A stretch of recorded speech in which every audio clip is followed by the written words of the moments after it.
അനിൽകുമാർ ഒന്ന് സമാഹരിക്കുക. ഇത് ഇന്ത്യൻ സിനിമയ്ക്കൊരു തിരുത്തായി കൂടിയാണ് വന്നിരിക്കുന്നത്. സംഘപരിവാർ സ്തുതിയായി മാറിയിരിക്കുന്ന ഭീകരമായ വർഗീയ രാഷ്ട്രീയം വമിപ്പിക്കുന്ന ഇന്ത്യൻ സിനിമയ്ക്കെതിരെ കൊച്ചു കേരളത്തിൻ്റെ കലാകാരന്മാരുടെ കലാകാരികളുടെ തിരുത്ത് സിനിമ അങ്ങനെയാണ് വന്നിരിക്കുന്നത്. ആ സിനിമ എന്ത് എതിർപ്പുണ്ടായാലും വിജയിക്കും എന്ന് അശോകൻ പറഞ്ഞിരിക്കുന്നു. താങ്കളുടെ അവസാനിപ്പിക്കാനുള്ള വാക്യങ്ങൾ കൂടി പറഞ്ഞുകൊണ്ട് നമുക്ക് ഈ ചർച്ച അവസാനിപ്പിക്കാം. മലയാളിയുടെ മതനിരപേക്ഷതയാണ് ഏറ്റവും പ്രധാനപ്പെട്ട ഈടുറ്റ സമ്പത്ത്. അത് എപ്പോൾ വെല്ലുവിളി നേരിട്ടാലും ഉയർന്നുയർന്നു വരിക തന്നെയും അത് ഈ നാടിൻ്റെ മണ്ണിൻ്റെ ഉർവരതയാണ്. അതുകൊണ്ട് തന്നെ എമ്പുരാൻ സിനിമ ആദ്യമായിട്ട് കാണും, ഇനിയും കാണുമെന്ന് ഓരോരുത്തരും വാശി പിടിക്കുന്നതിൽ അവരുടെ രാഷ്ട്രീയമുണ്ട്.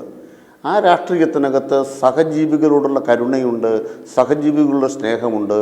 ആ സ്നേഹം അറ്റുപോവുകയും വിദ്വേഷം ജനിപ്പിക്കുകയും വെട്ടിക്കൊലപ്പെടുത്തുകയും ചോരയൊഴുകുകയും ചെയ്ത ഒരു ചരിത്രത്തെ നമ്മുടെ മുന്നിൽ അവതരിപ്പിച്ചുകൊണ്ട് അതില്ലാതെയാക്കാൻ വേണ്ടിയുള്ള ഒരു യാത്രയിലേക്കാണ് എമ്പൂരാൻ ആളുകളെ നയിക്കുന്നത് എന്നുകൊണ്ട് തന്നെ ഇരുട്ടിൽ നിന്നും വെളിച്ചത്തിലേക്കുള്ള യാത്രയാണ് സിനിമയുടെ രാഷ്ട്രീയ ലക്ഷ്യം എന്ന തിരിച്ചറിവ് കൂടിയുള്ള മനുഷ്യരാണ് ഈ തിയേറ്ററുകളിലേക്ക് ഇരമ്പിയാർത്ത് വരുന്നത്.